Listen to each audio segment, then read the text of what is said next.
गोमाफिया को गिरफ पाई जाइथिबा बेले महिला पुलिस को आक्रमण 24 number ward Congress councillor Mohan Babu कौन किछि एक्शन हबो ना गिरफ जेल अल्प किछि दिन परे बेल मुख्य आसामी फेरार कैंसर हेले पारासिटामल काम करेनी ए जिहादी हारामी मानंकु ए शांतिदूत मानंकु एनकाउंटर दरकार फांसी दरकार बहुत हो गला सबका साथ सबका विकास सबका विश्वास रो नीति छाड़ंतु जिसने दिया साथ उसका करो विकास उसका जीतो विश्वास बीजेपी आ मोदी जी तुम मान भाईचारा सेकुलरिज्म तुम मान सर्वधर्म समभाव तुम मान शांति विश्वास रे समूले हिंदू मानकर विनाश हम सारा भारत वर्ष रे हिंदू मानकर सर्वनाश।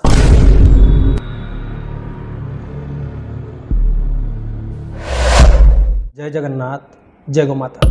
कौन चली आम ओडिशा रे कौन एमिति आतंकी जिहादी मानकर गुंडाराज चलिबो सेमानकर आतंक चलिबो।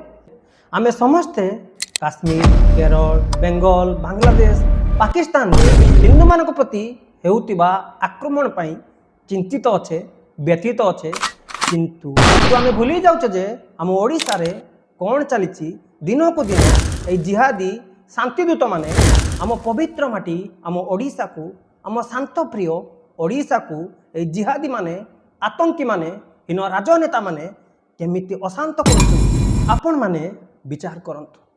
भाईचारार सहर भद्रक पुणी शांतिदूत माने जिहादी माने भद्रक रे शांतिर स्थापन करिसंती ताहा पुणी महिला पुलिस कर्मचारी को आक्रमण करी देखंतु ए रिपोर्ट। गोमाफिया को गिरफ पाई जाइथिबा बेले महिला पुलिस को आक्रमण 24 number ward Congress councillor Zahid Shah को बांधिला पुलिस। गोमाफिया को सुरक्षा देउथुवा अभियोग में भद्रक पौरांचल कांग्रेस काउंसिलर गिरफ। भद्रक पुराना बजार थाना लालपुर अंचल घटी एभली घटना। गतकाली किछि गोमाफिया को गोरु बोझे गाड़ी नहीं जाउथले पुराना बजार पुलिस से गाड़ी को पिछा करी काबू करितला। ए समय 24 नंबर काउंसिलर और तांका सहयोगी माने पुलिस को अपमानित करथिले। महिला पुलिस कर्मचारी को मध्य आक्रमण करथिले। याकु ने पुराना बजार पुलिस केस रुजु करी कांग्रेस काउंसिलर जाहिद शाह को गिरफ करी कोर्ट चालान करिछि। घटना रे संपृक्त थिबा अन्य माननकु खूब शीघ्र गिरफ कराजिबो कहछन्ती भद्रक अतिरिक्त एसपी। बेले आमर पुराना बजार पुलिस खबर पाइथिले कि गोटे गो तस्करी गोमाता तस्करी होउची संगे संगे सेमाने एक्शन नै कि से गाड़ी को पीछा करिकी धरिया को उद्यम करथिले एवं जने गोमाता को मध्य उद्यम माने सेमाने उद्धार करिया सक्षम होइथिले। कांग्रेस रो वार्ड काउंसिलर ता सहित जिहादी शांतिदूत सेहिति पई तो महिला पुलिस ऑफिसर को भी छाड़ू नाहंती। ओडिशावासी विचार करंतु जहार अका नहीं कि बिरी नहीं सेमाने ए परिस्थिति रे ए कांग्रेसी माने पुलिस उपरे महिला उपरे आक्रमण करछंती। सेकुलार दगला स्वार्थी हिंदू मानक सहायता रे जदि सत्ता को आसिले ओडिशा रे कोन अवस्था करिवे आपण माने विचार करंतु। महिला नारी सुरक्षा संविधान आईन कानून संविधान कथा कहूथिबा पप्पू हाथ में संविधान धरी घूरी बुलुची आईन कानून नारी सुरक्षा कथा चित्कार करुचंती रास्ता घाट जाम करुचंती किंतु महिला पुलिस कर्मचारी उपरे आक्रमण करुचंती। पुलिस उपरे आक्रमण माने न्याय व्यवस्था प्रशासन सरकारी व्यवस्था उपरे आक्रमण। ये भी जने महिला पुलिस अधिकारी कौन आंदोलन हबो रास्ता जाम हबो बीजेडी कांग्रेस कम्युनिस्ट समस्ते मिसी ओडिशा बंद करिवे नारी सुरक्षा पाई आंदोलन करिवे। ओडिशावासी विचार करंतु एमानकर हीन राजनीति को बुझिबा पाई चेष्टा करंतु। मोहन बाबू कौन किछि एक्शन हबो ना गिरफ जेल अल्प किछि दिन परे बेल मुख्य आसामी फेरार एई भली शासन व्यवस्था ओडिशा रे चलिबो।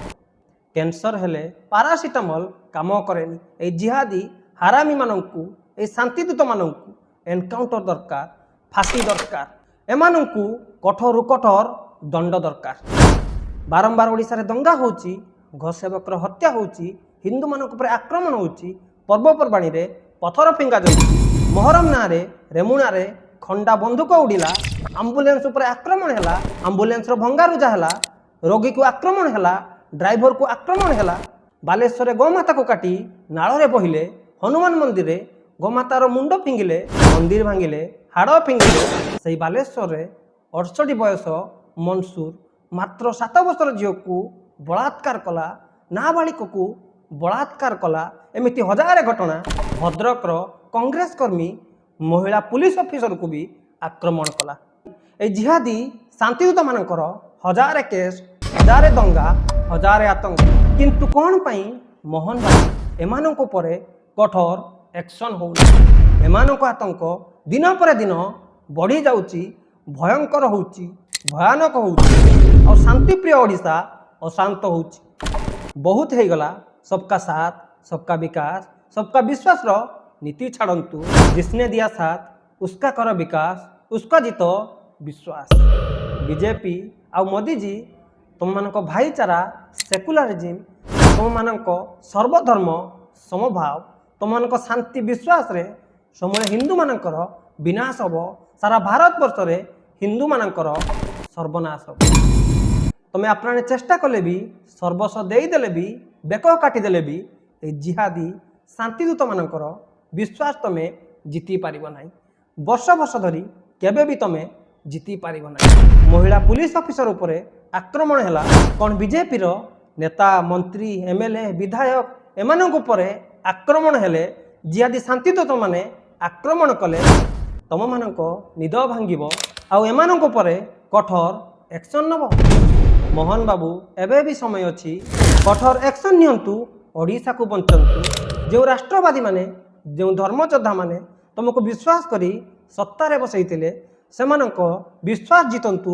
এই ଜିହାଦୀ ଶାନ୍ତିଦୂତ, এই ଅପରାଧୀମାନଙ୍କୁ, এই ହୀନ ମାନସିକ ରୋଗୀମାନଙ୍କୁ, এই ବଳାତ୍କାରୀମାନଙ୍କୁ, এই ଅପରାଧୀମାନଙ୍କୁ, এই ହୀନ ରାଜନେତାମାନଙ୍କୁ କଠୋର ଦଣ୍ଡ ଦିଅନ୍ତୁ। ତାଙ୍କ ବିରୁଦ୍ଧରେ ଶକ୍ତ ହୁଅନ୍ତୁ, ତାଙ୍କ ବିରୁଦ୍ଧରେ କଠୋର ଆକ୍ସନ୍ ନିଅନ୍ତୁ। ବନ୍ଦେ ଉତ୍କଳ ଜନନୀ, ଜୟ ଜଗନ୍ନାଥ।